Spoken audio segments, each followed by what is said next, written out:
Paris. It's a pleasure to have you with us today. You were listed in competition for your series of photographs titled Masked New York City. Can you introduce us to the project as a whole, because it's much more than just a series of photographs? Yes, thank you, Jessica, for having me here. Early on in the pandemic, the first week of March 2020, I was singing in a choir with which I've been singing for many years. And a few days after that particular Sunday in early March, all of us who were sitting in a particular area of the choir stall singing came down with COVID. One person was hospitalized. Thankfully, we all survived, but I spent 25 days in solitary quarantine in my studio in New York City near Union Square. Upon recovering from that, I felt so cramped, confined, constrained by having been really sick with all the symptoms that you've read about for nearly a month. I decided I needed to do something to express what I had been experiencing, what others had been experiencing. And so I asked my friends and my housemates if I could photograph them wearing a mask.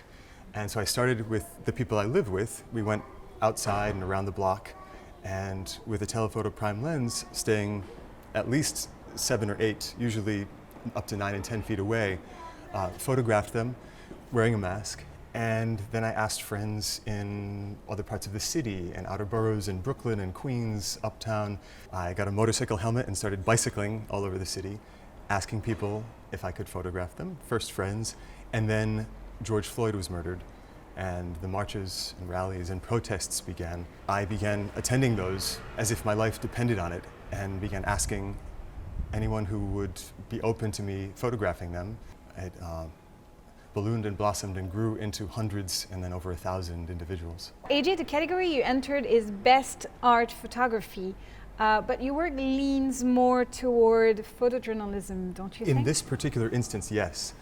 I also create portraits of Cirque du Soleil performers, of dancers. I'm a former dancer myself. I initially moved to New York City after college to study on scholarships at the Martha Graham School and the Joffrey Ballet. In fact, the last time I was in Paris, I worked with several dancers in various parts of this most exquisite city on the planet. In this case, engaging with people, this was a more photojournalistic approach. In all sorts of situations, some of them quite animated and tempestuous and engaged and charged, sometimes with thousands of people at a given rally, but I always made it about a moment of connection with a single human. Well, we have a sample of some of your pictures right here, and I have to ask, so the pictures that you took were all framed the same way, but with a clear direction, and yet we can feel people's emotion, people's personality. There seems to be like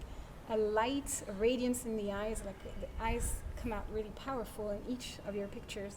Given that the only thing that we could see of each other's faces was the eyes, that was what I was drawn to. And I think too, in my previous work, we all have radiance to share. We're all, creatures of light and organic beings with narratives and stories to tell. Could you tell us more about the technical choices you made for your series? One lens, a prime lens, a 135 millimeter. That you have right here. That I have right here. Yeah. I set it opens to f1.8, but I set it f2.5, a slightly safer aperture with which to work. f1.8 can create exquisite bokeh and a super shallow depth of field, but sometimes it can be risky. Yes. And if you misfocus on the eyes, and specifically the irises, then the photo may not work. Only photograph people, and I only went around with this, which made it extremely difficult if I'm photographing a group. So there were times when there was an enormous march coming up 8th Avenue or over 6th Avenue, and I would run 2 blocks in the opposite direction to be able to capture the hundreds of people in that. But for the most part, it's focused on a single individual portrait, particularly when I'm, say, 7 to 12 feet away from the person.